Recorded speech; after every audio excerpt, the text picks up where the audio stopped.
किशोर जय गोपी चितचोर प्रभु जय श्री माखन चोर भक्त भक्ति भगवंत गुरु चतुर्नाम इनके पदवंतर के नाम श्री विघ्न दे नारायणं नमस्कृत्यं नरं चैव नरोत्तमं देवीं सरस्वतीं व्यासं ततो जयमुदीरये श्रीलाडली लाल की जय भक्तवत्सल भगवान की जय परम पूज्य बाबूजी बाबा की जय जय जय श्री राधे। कैसे आप सब लोग?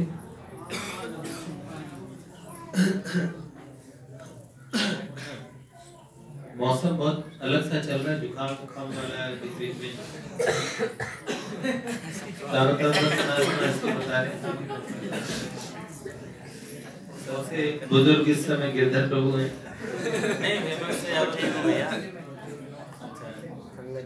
अंकल जी अपने पास वालों को जाता अभी सब ऐसे खांसने लगे। एक बार मैं चला गया चिलम खींचने वालों की सभा में, तो सबको धसके लग रहे थे, चारों तरफ धुआं उड़ा रखे थे लोगों ने। ओहो आइए आइए सुस्वागत, आओ। भाई ब्रज से आए हैं भैया, इनका नाम श्याम ही है शायद। श्याम श्याम क्या जितेंद्र। हमारे महेश जी के छोटे भाई हैं, सबसे छोटे वाले ना, सेकंड नंबर। महेश जी सबसे बड़े हैं ना। हाँ। जितेंद्र भैया का स्वागत करते हैं बहुत बहुत। आज भैया दूज है, यम द्वितीया कहते हैं भैया दूज को। और आज के दिन जो भैया बहन जमुना जी में स्नान करते हैं, उन्हें यम का भय नहीं रहता। मतलब यमराज कहते हैं यमलोक में अपनी बहन के वचन के अनुसार मैं उन पे अपनी कुपित दृष्टि नहीं करता हूँ, है भगवान जी। और एक बहुत अच्छी बात, दिवाली के बाद सब लोग आंखों में काजल लगा लगा घूम रहे हैं। हम भी चाह रहे हैं कि और लगाएं। ये अंजन, एक अंजन होता है राघव प्रभु, कल आपने लगा रखा था। एक होता है प्रेम का अंजन, प्रेमांजन छुरित भक्ति विलोचनेन संतः सदैव हृदयेपि विलोकयन्ति यम श्याम सुंदरम अचिंत्य गुण स्वरूपम गोविंदम आदि पुरुषम। प्रेमांजन, प्रेमांजन छुरित भक्ति विलोचनेन, प्रेम का अंजन लगाया, संत सदैव हृदयेपि विलोकयन्ति। हृदयेषु, हृदयेपि, हृदय के अंदर में संत हमेशा देखते हैं, उनके नेत्रों में प्रेम का अंजन लगाया है।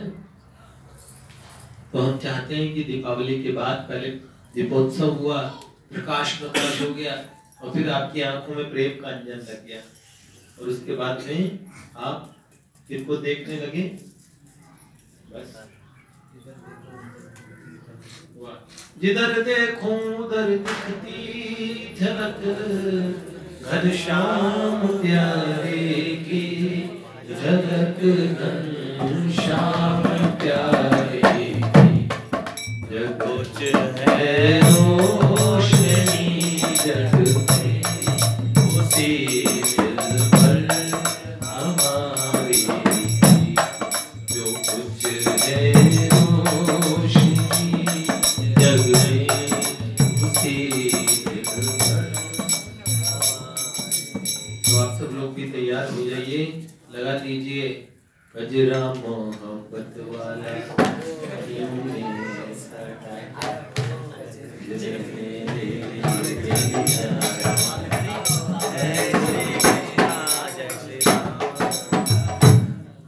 आए हो कहाँ से प्यारे,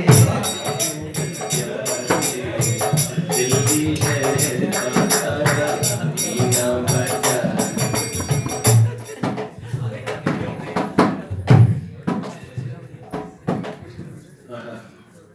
उड़ता ये जाने वाला प्रेम की माया, उड़ते नहीं मेरी जान,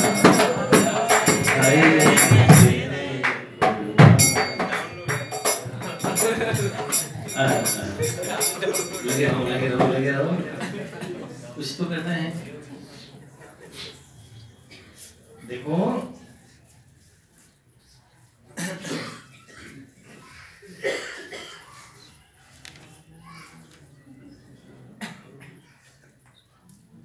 जिसकी जिस पर लगन होती है तदेव तस्य मधुरम यस्य मनः यत्र संलग्नः। पूज्य भाई जी का चरित्र हम सुन रहे थे, उस चरित्र में हम कहाँ तक पहुंचे थे ढोलू?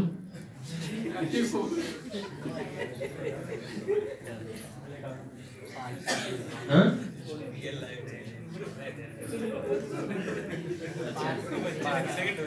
ये कह रहे लाइव चल रहा है और आज के 20 वर्ष बाद में इनके बच्चे देखा करेंगे ढोलू कौन। तो उन्होंने कहा कि मंदिर के पुराने रिकॉर्ड्स खंगाले जाएंगे। तो हमने आपको बताया पारसी प्रेत से पूज्य भाई जी का मिलना हुआ और भाई जी ने उनसे कई प्रश्न पूछे थे। ये बड़ी काम की चीज है। एक बार एक संत संध्या कर रहे थे, उनका नाम मैं भूल रहा हूं। तो उनके गांव का लोहार का लड़का उन्हें सामने दिखा, बड़ा गठीला बदन उसका, खूब जैसे वर्जिश वगैरह करके आया और खूब मालिश वालिश करके और गले में कड़ा सा पहना हुआ है, पैर में भी जैसा कड़ा मैंने पहन रखा है वैसे उससे मोटा वाला कड़ा ऐसा पहना हुआ, कानों में कान छिदा रखे हैं, मुर्की है कान में, सामने खड़ा था। महाराज जी ने उन्हें देखा तो एक बार तो महाराज जी चौंक गए। महाराज जी ने कहा भैया तेरे को तो मरे हुए 10 साल हो गए, तो मेरे यहाँ कैसे आए? तो उसने बड़ी अच्छी बात बताई। उन्होंने बोला आजकल मैं यमराज के यहाँ काम कर रहा हूँ और यमदूत का काम है। हमारे एक भक्त थे, उन्होंने भी कहा मेरा बड़ा मन करता है कि मुझे यमराज यमदूत बनाए और मैं पीटू पापियों को। मैंने कहा ऐसी प्रार्थना ना करो। यमदूत कौन बनते हैं? तो यमदूत उसको बनाया जाता। देखो वहां पे बड़े रिमांड रूम्स हैं अलग अलग, असित पत्रवन, कुंभीपाक, रौरव, शूचिमुख, असित पत्रवन, ऐसे बहुत सारे नरकों की 28 प्रकार के बड़े भयानक नरक है। फिर उनमें सैकड़ों प्रकार के नरकों की वो है। तो उन्होंने कहा जो व्यक्ति इतना बदमाश होता है कि उसे नरक में भेजते हैं, तो वो सब प्रकार के नरकों में पिट पिट के आता है, नरक भोग के आता है और उसके बाद में उसे 84 लाख योनियों में भेजा जाता है। फिर वो मनुष्य बनता है, फिर वो इतना बदमाश और इतना गुंडा, फिर वो गंदे काम करता है, इतने गंदे काम करता है, फिर वो नरक जाता है। और उसके बाद में उसे पुनः नरक भेजा जाता है। नरक में वो फिर पिटता है, फिर वो जाता है। जैसे आपने कभी कभार सुना है कि कोई मुजरिम हो, उसको आदत पड़ जाती है, जज भी पहचान जाता है। एक जज ने एक मुजरिम को देखा, कह रहे साला शर्म को नहीं आती तने, ऐसे करके बोले 3 बार तू यहीं पे दोबारा कटघरे में खड़ा है। तो उन्होंने कहा तुझे तो शर्म से डूब मरना चाहिए, तू तो रोज रोज यहीं रहता है। जज को कहता है तो मैं तो 3 बार आया हूँ, तू तो रोज आता है यहाँ पे, क्यों राघव? तो उन्होंने ऐसे यमराज ने देखा उसे दूसरी बार तीसरी बार, वो बंदा बार बार जाता है, बार बार खराब काम करता है, पिटता है, छिटता है, सब चीजें। जब ऐसा कोई व्यक्ति 100 बार राउंड लगाता है, 100 बार, तो यमराज वगैरह की पहचान उससे अच्छी होती है, और जहाँ पीटने वाले सब जानते उसे ये भी पता रहता है सारी सजाएं कैसे कैसे होती है। तुझे नर्क से बड़ा प्यार है, चल तुझे नर्क में रख देते हैं। जैसे कैदियों में भी एक कैदी होता है भैया, जिसको जेल में वार्ड वगैरह की उसमें रख दिया जाता है, कैदियों में उसको थोड़ा सा कंट्रोल करने के लिए रख देते हैं। ऐसा ही ऐसे लोग यमदूत बनते हैं, बड़े क्रूर होते हैं। तो उन्होंने कहा कि मुझे यमदूत का काम मिला है। तो उससे पूछा था, संत ने कहा तू यमदूत बना, इसका प्रमाण कैसे मान? तो उन्होंने कहा देखो, अभी खेत में वो बंदा उस जानते हो, हाँ, बोले जाओ उसको जाके देखो। जब तुम जाओगे थोड़ी देर बाद में एक सांड दौड़ दौड़ आएगा और उसके पेट में सींग मारेगा और मर जाएगा वो। उसको लेने आया हमने, लगे हाथ, सोचा महाराज जी आपसे मेरा परिचय था, तो सोचा आपसे राम राम करता चलो, थोड़ा बताता चलो। तो पहले उनका पहले रुक जा मेरे साथ चल। तो वो गए, तो उन्होंने देखा ऐसे ही थोड़ी देर बाद में एक सांड दौड़ा दौड़ा आता है और अचानक ही खेत में घुस जाता है, उसकी सांड के पेट में सींग मारता है, वो मर जाता है। उन्होंने कहा देखो मैं इसके सूक्ष्म शरीर को खींच के ले जाता हूँ, स्थूल शरीर यही रह जाएगा, अंतिम संस्कार कर देंगे, पर सूक्ष्म शरीर से फिर टॉर्चर बॉडी बनाई जाएगी वहां पे, यातना दे। उस बॉडी में क्या होता है, शरीर को काटा आता है, छेदा आता है, गन्ने की तरह पेल देते हैं और उसको फिर जूस निकाल देते हैं। फिर वो कहता है, वहां सब लोग कहते हैं हमें मार दो मार दो मार दो, हमें मृत्यु दो, वी वांट डेथ, हम मृत्यु चाहते। तो वहां पे यमदूत कहते हैं अरे नाच पीटो, तुम मर मर के तो यहाँ आए हो, अब यहाँ मर नहीं सकते। यहाँ तो क्या आदमी किसी को दो रैपटे तेज मार दो मर गया, वहां मरता नहीं है, वहां मुगदर पड़ती है। भजन सुना है ना मैंने, मुगदर पड़े थारे माथा में, पाप कर्म थारे खाता में, तन देसी नरक में डाल रे मन बाबरा, अवसर आयो थारे खाता में, यो जात यो गाता में, तू बदले से पार रे मन बाबरा। बिरजू को जैसे कोई किसी स्त्री को कभी कभार माता का आवेश होता है ना, तो जोर जोर से करता है, इधर उधर उधर हिला रहा है। और मैंने सोचा भजन में मैंने ऐसा तो कुछ नहीं गाया जिससे आवेश हो जाए, ये तो आपका आवेश ठीक करने की जगह थी, लेकिन उधर बैठा बैठा करता हिला। कोई बात नहीं, भांति भांति के क्या बहुरत्ना वसुंधरा नमूनों से तो उन्होंने कहा,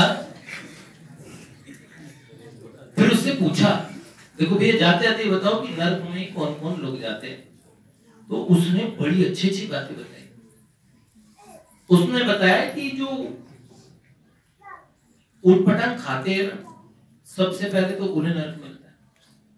यहां तक कि उन्होंने कहा कि गंदे खाने के अंदर में सबसे नीचे का लेवल तक बताया, और फिर बताया शुरुआत हो, कई सब्जियां भी ऐसी है जिनको नहीं खाना चाहिए। उसमें उन्होंने तो बैंगन तक का भी नाम लिया। अब बैंगन तो मैं भी खुद ही खाता हूँ, तो मैं तो ऐसे बोल के खा लेता हूँ, भगवान श्रीनाथ जी आपको भूख लगता है हमारे श्रीनाथ जी ट्रक भर के खाते हैं। अब तो बैंगन खाना नहीं चाहिए, मैंने ऐसे भी सुना है। अब दो विचार है, श्रीनाथ जी के भोग में बैंगन बनते हैं, उन्हें बड़ा प्रसिद्ध उनका।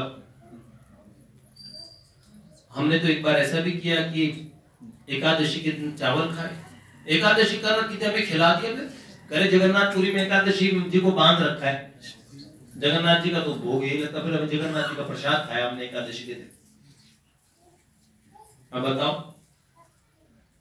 बल्लभाचार्य महाप्रभु तो बड़ा मानते थे कि खान पान को, तो उनको एकादशी के दिन भगवान का महाप्रसाद मिल गया। अब वो एकादशी तोड़ते नहीं। अब देखते हैं कि महाप्रभु जी एकादशी तोड़ेंगे या तो महाप्रसाद का नियम है कि महाप्रसाद मिलते ही खाओ, वो महाप्रसाद चावल का होता है। तो भगवान का प्रसाद मिलते ही बिना विचार किए, अगर आप नहीं नहाए तब भी देश काल का भी कोई नियम हो, तत्काल लेते ही हाथ में आते ही पा लेना चाहिए भगवान के प्रसाद का नियम। अब कई लोग तो कहते हैं भगवान को सुबह मैंने भोग लगा दिया, पराठे खा रहा हूँ, नहाया हूँ नहीं, ऐसे नहीं। अरे भैया बहुत पाप लगेगा, इस पाप लगता है बोले वैष्णव। ये शास्त्र में कई प्रकार के पाप है, तो इसमें ये भी पाप है। बिन नहाए धोए खा लिए, जानवर खाता है, अगले जन्म में भैंस को पेस्ट करती है नहीं, जैसा है वैसे खा ना, बिल्कुल नहीं। इसमें अस्वस्थ हो, शरीर स्वस्थ नहीं है ना, हमारे शास्त्र छूट देते हैं अस्वस्थ आदमी के लिए, सारी बीमार आदमी को छूट मिलती है। अब नहाने का टाइम ही नहीं है, बेचारे की हिम्मत ही नहीं नहाने, 4-4 लोग नहलाते हैं 7 दिन बाद में। हाँ नहाना चाहिए। कई लोगों को तो शरीर में जुएं पड़ जाती है, जम जो नहा। हाँ तो कई चीजें नहीं खानी चाहिए। तो महाप्रभु वल्लभाचार्य जी का प्रकरण में बता रहा था, तो उनको मिला प्रसाद। अब उन्हें एकादशी भी रखनी थी, प्रसाद का नियम भी रखना था, तो उन्होंने खड़े खड़े और प्रसाद की इतनी स्तुतियां बनाई। प्रसाद का नियम, प्रसाद की स्तुति पहले भगवान की जय जयकार के, संत हर हर करते तो हरिहर करते तो कैसे करते हैं, पहले कुछ जय जयकार बोलते, जो पंगत का नियम है ऐसे नहीं टूट पड़ते, सीधा खाने लगे तो कहते हैं कमाल नहीं करना है, ऐसे नहीं खाते। महापुरुषों के जो खाने का तरीका बड़ा होता है। और अब वो जो उठ रहे हैं उनका उठना चाहिए, कैसे बड़ा नियम होता है। साधुओं की पंगत ऐसे थोड़ी होती है, पैंट वाला घुस के उन्हें जमाने लगे तो सारे साधु क्रोधित हो जाएंगे, क्योंकि है भैया नियम है भैया, धोती वाले जिमाते हैं। तो महाप्रभु जी ने इतनी स्तुतियां सुनाई, खड़े खड़े वहां सुनाते गए। अगला दिन आ गया, एकादशी खत्म, और नई नई स्तुतियां प्रसाद की, और फिर प्रसाद पा लिया। एकादशी भी रह गई, प्रसाद का नियम भी पूरा हो गया। लेकिन हमको तो इतनी अकल थी नहीं, हमें तो जगन्नाथपुरी में अभी प्रसाद पाओ, तो हम सब लोग थे और हमने पाया उस दिन।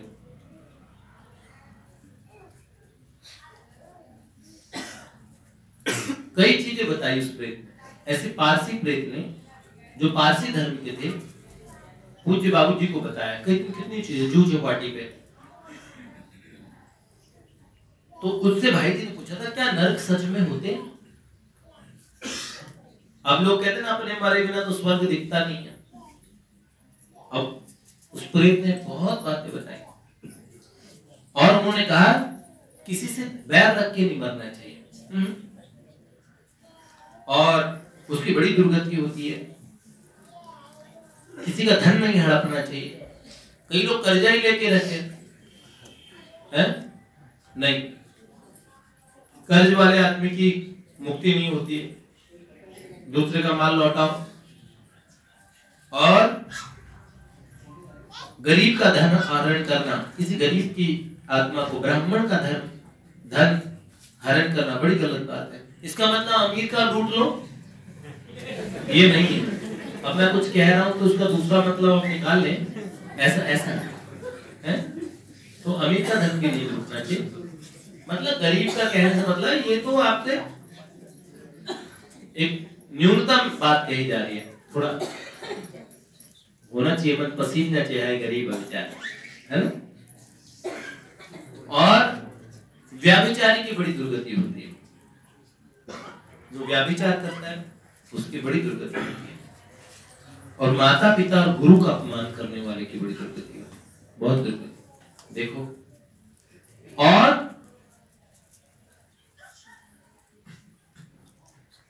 किसी को आश्वासन देकर और वैसा न करना, उसकी बड़ी दुर्गति होती है। हम किसी को बोलते हैं हाँ भाई साहब, ऐसा हाथ कर देते हैं, अगर नहीं किया ना तो चमड़ी उधेड़ लेते हैं हम लोग। ऐसा ये हाथ कर रहा था, ये हाथ दे दो। उस मशीन में जिसमें जूस निकालते हैं।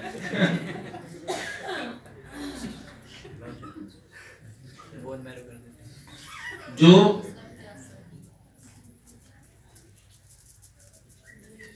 अब नरक बताने लगूं तो आपको डर जाओगे, मैं बताऊंगा भी।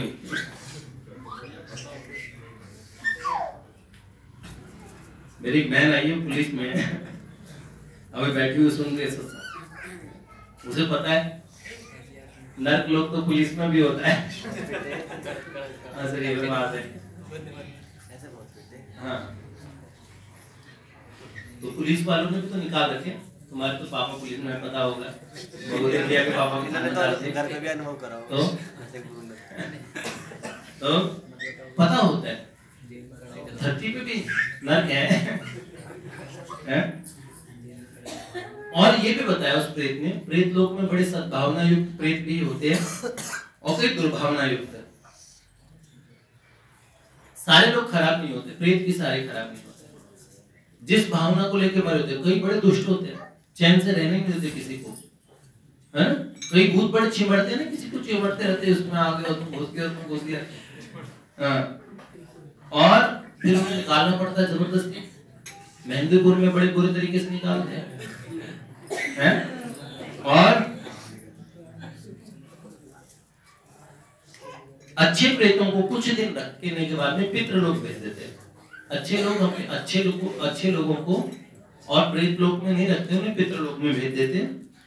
और ये प्रेत लोक का ये अंग है। कई लोगों में पितर आते हैं घर में, हमारे पितरों के, ये हमारे बलराम जी वगैरह हर दीपावली होली पे जाते हैं कि हम दिए बाढ़ने जा रहे हैं। जाटों के तो बाढ़ने ही जाते हैं, दिए प्रज्वलन करने जा रहे नहीं, दिए बाढ़ने गए।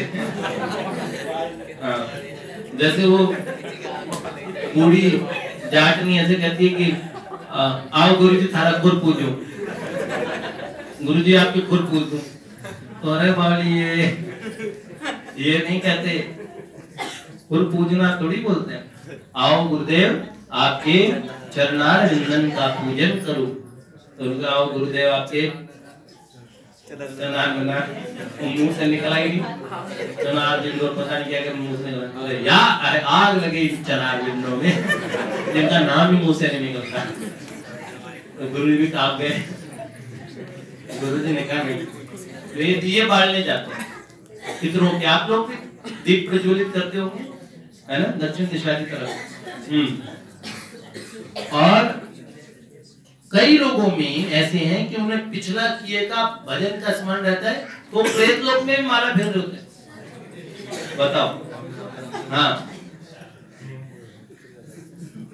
प्रेत लोक में शांत प्रेत भी बहुत है, बेचारे शांति बैठे रहते हैं, कुछ नहीं करते होंगे। पर कई लोग वो होते ना, वो बुलाते हैं किससे, वो ब्लैंकेट्स क्या बोलते हैं उसे, बुलाते ना उससे, हाँ, ये कहते हैं होली स्पिरिट प्लीज कम, बुलाओगे तो होली तो नहीं आएगी। आपके घर में पटाखे जरूर, हाँ। तो उसके बाद में प्रेत लोक के प्राणियों के नाम अन्न वस्त्र आदि जरूर देने चाहिए, जल देना चाहिए, उनके तर्पण देना चाहिए। ये श्राद्ध करते हैं लोग, जरूर करना चाहिए, श्राद्धों का बड़ा लाभ होता है। इस प्रेत ने श्राद्ध मांगा था। कई लोग विदेशों में लोग इतने प्रेतात्माएं क्यों घूमती है, उनको अतृप्त रहती है।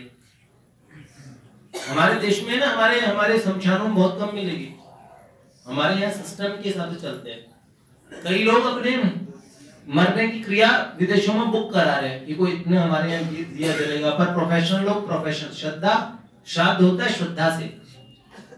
हमारे शास्त्र में कहते हैं अगर कुछ नहीं कर सके, पंडित जी को नहीं जिमा सके, उनके नाम पे कोई जल अन्न वगैरह नहीं दे सके, तो हमारे शास्त्र कहते हैं पैसे नहीं है ना, तो एक कोने में जाके खाली भावुक होके कह दे कि मेरे पितृजनों, हे भगवान, मैं इस स्थिति में नहीं हूं कि मैं पैसा खर्च कर पाऊं और मेरे बड़ी दयनीय स्थिति है, आप कृपा करके मेरे पितृलोकों में और मेरे पितरों को तृप्ति प्रदान करें, वो जहां पे भी, तो आपका श्राद्ध मान लिया जाएगा।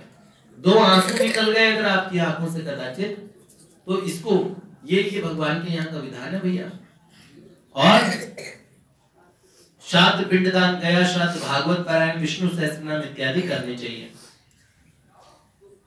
आप जानते हैं पूज्य बाबा के पास एक मुसलमान आते थे, उनका नाम था जामिन अली, कम्युनिस्ट थे, कॉमरेड थे पुराने। तो बाबा जब देश की आजादी हुई थी उस समय क्रांतिकारी भी रहे, तो कॉमरेड पार्टी में रहे, कम्युनिस्टों में भी रहे। तो पुराने कॉमरेड थे, उन्हें पता लगा है कि यहाँ पे सन्यासी है, तो बाबा से मिलने आए। बाबा ने बड़ा उनका आदर किया। और जब बाबा के पास आते थे तो उनके लिए 8 पराठे और आलू की सूखी सब्जी बना के उनको पहले ही पवा दी जाती थी, फिर वो बाबा से मिलने आते थे। तो जामिन अली एक दिन चले गए, उनका इंतकाल हो गया। और एक दिन बिमला माँ, जानते ना, चुकल दीदी, उनकी माँ बिमला देवी, उनको स्वप्न में दीक्षा हुई थी। और एक बहुत छोटा सा अंगूर या कोई फल था, वो इतना बड़ा था, उन्हें स्वप्न में मिला, वो जागने के लिए किनारे था, सबको खिलाया उन्होंने। और जागी तो उनके टीका सपने में लगाया था, वो जागे हुए में बड़ा सा टीका लगा हुआ था, उनको दीक्षा स्वप्न में हुई थी। लेकिन कालांतर में महावतार बाबा जी वगैरह ने, जो हिमालय के सिद्ध महात्मा हैं, उन्होंने पूज्य भाई जी के लिए प्रेरणा दी कि वाटिका में जाओ। तो बिमला देवी को देवी का इष्ट था और उनको कई दिव्य दृश्य दिखते थे। एक दिन वो आ रही थी सामने से और साथ में जुगनू बुआ थी। इन लोगों ने देखा जामिन अली, जहाँ पे बाबा, जहाँ पे शंकर भगवान का वो स्थान है, वहां पे जामिन अली बैठे बड़े दुखी है। उनको मरे हुए इतना टाइम हो गया। उन्होंने कहा देखो जामिन अली भाई साहब, पर इनको तो मरे हुए बहुत टाइम हो गया, आप बाबा को बताओ कि ऐसे दिख रहे हैं। तो उन्होंने कहा नहीं, मैं बाबा को तो नहीं बता सकती, अभी तो मेरे को प्रसाद बनाना है, बाबा ने को प्रसाद बनाने के लिए बोला है। तो बाबा के कहने पे वो प्रसाद बनाने चली गई। इधर जुगनू बुआ बाबा से मिलने गई, तो बाबा ने छूटते ही कहा बिटिया हमारा एक काम करोगी? तो उन्होंने बोला जी बाबा। जुगनू बुआ प्रोफेसर है, तो उन्हें कहा कि बिटिया कभी कब्रिस्तान गई हो मुसलमान के? तो उन्होंने कहा नहीं बाबा कभी नहीं गई, कोई देखा भी नहीं। तो उन्होंने कहा जा सकती हो हमारे कहने पे? उन्होंने कहा हाँ मैं चली जाऊंगी। तो उन्होंने कहा एक विष्णु सहस्त्र नाम का पाठ करना है। तुम्हें पता है जामिन अली है जो, उनका इंतकाल हुए थे कई टाइम हो गया, लेकिन मेरे पास आने के बाद उन्होंने नॉन वेज छोड़ दिया था, मांस खाना छोड़ दिया था, लेकिन उससे पहले वो नॉन वेज खाते थे। तो उनकी इतनी दुर्गति हो रही है, वो हमेशा उनकी आत्मा से डरती रहती, उन्हें वो बकरे मुर्गे ये सब उन्हें दिखते ही रहते हैं और इतने कष्ट में है क्योंकि ऐसे लोगों को प्रेत योनि नहीं मिलती है। अब कब्रिस्तान में परेशान में है, और अगर आप विष्णु सहस्त्रनाम का पाठ उनके लिए करो तो उनकी मुक्ति हो जाएगी। उन्होंने कहा बाबा अभी थोड़ी देर पहले तो बिमला जी ने ऐसे देखा, यहाँ पे जामिन अली उनको दिख रहे थे और आपने आते ही उनकी बात की। तो उन्होंने कहा जो बिमला को दिखा वो एकदम सही दिखा, वो बड़े दुखी हैं और हमसे सहायता चाहते हैं। तब जुगनू बुआ गई थी और उन्होंने उनके लिए अपने स्टूडेंट से कहा कि कब्रिस्तान देखा है तो मेरे को ले चलो। तो मैडम मैं आपको ले चलूंगा। तो उनका एक स्टूडेंट उन्हें लेके गया और कब्रिस्तान में उन्होंने पाठ किया विष्णु सहस्त्रनाम का। जिस समय पाठ किया तो इतना भयानक अंदर चला, अंधेरा छा गया और वृक्षों से इतनी डरावनी आवाजें। वो बाबा ने कहा मैं तुम्हारे साथ हूं, डरना मत। तो ये जो चीजें जितने भी है, मरने के बाद में मरणोत्तर क्रियाएं बड़े ढंग से करानी चाहिए। अगर आपके घर में भी कोई ऐसे जुगाड़ करता नजर आए ना, आजकल तो चलो वहीं फूंका और चलो पार्टी कर लेते हैं, कैसी बेवकूफी है। ठंडा पिलाया सबको, वहीं पे चाय पनीर करवा दिया होटल में। ये कोई होता है? ये पार्टी आपके लिए नहीं होती, ये उस जीव की प्रसन्नता के लिए होती है। उसके लिए करते हैं कि किस तरीके से हमारे यहाँ सिस्टम में काम होता है। तो सनातन धर्म के सिस्टम का पालन होना चाहिए। इस प्रकार बहुत सी बातें बताई और अंतर ध्यान हो गए। वो प्रेत बाबूजी ने पता करवाया उस व्यक्ति ने जो एड्रेस दिया था, और उनके घर वालों को बोला कि क्या ऐसी आकृति के आपके घर में और आपके कोई सज्जन थे? तो उन्होंने बोला हाँ भाई, हमारे उनके जो पूर्व में पिताजी या चाचा जी जो भी लगे, हाँ वो गए, वो ऐसे चौगा पहनते थे सारा, फिर भाई जी ने उनसे कह के और हरिराम नामक एक ब्राह्मण से पिंडदान करवाया गया में। और उसके बाद में जू चौपाटी को प्रेत दोबारा मिलने आया भाई जी से। उसने कहा मैं ऊंचे लोकों में जा रहा हूं। पूज्य भाई जी से आगे भी भाई जी को कई लोगों के बारे में पता करवाना होता था ना, कि वो कोई आदमी मरा तो कहां गया, तो ये प्रेत उस बाबूजी की मदद करते थे और उन्होंने कई प्रेतों से बाबूजी को और भी मिलवाया। ये आगे की बात है, कभी आपको सुनाएंगे। अभी तो हम आपको बता रहे हैं कि कल आपका और परसों का वृंदावन वास है आप लोगों का, तो वृंदावन में बड़े ढंग से घूमना चाहिए एक बार। और दूसरा, कार्तिक मास में 24 घंटे का भी अगर वृंदावन वास किसी का हो गया, ब्रजवास हो गया, तो इतना ऊंचा महात्म्य है। इसलिए अब आपको तो और 2 दिन का वास मिलने वाला है। और कार्तिक मास में देखो भैया, तीर्थ में जाते हैं थोड़ी असुविधा होती है, पहले बता के रखना चाहिए। असुविधा मतलब इस समय कार्तिक मास में सुविधा नहीं मिलेगी, कोई हमारे लिए होटल तैयार नहीं, सारे होटल बंद थे, और बंद मतलब पैक्ड। तो इसीलिए हम जैसी व्यवस्था और दे पा रहे हैं उसी व्यवस्था के अंदर में, और अपने सब लोग प्रयास करेंगे। और बस अपनी है हर स्थान पे और कई स्थानों पे घुमाने का विचार है। दादा बताएंगे आप लोगों को। बरसाना भी है, बरसाना है, वृंदावन है, गोवर्धन है, गोवर्धन भी है, और बस नहीं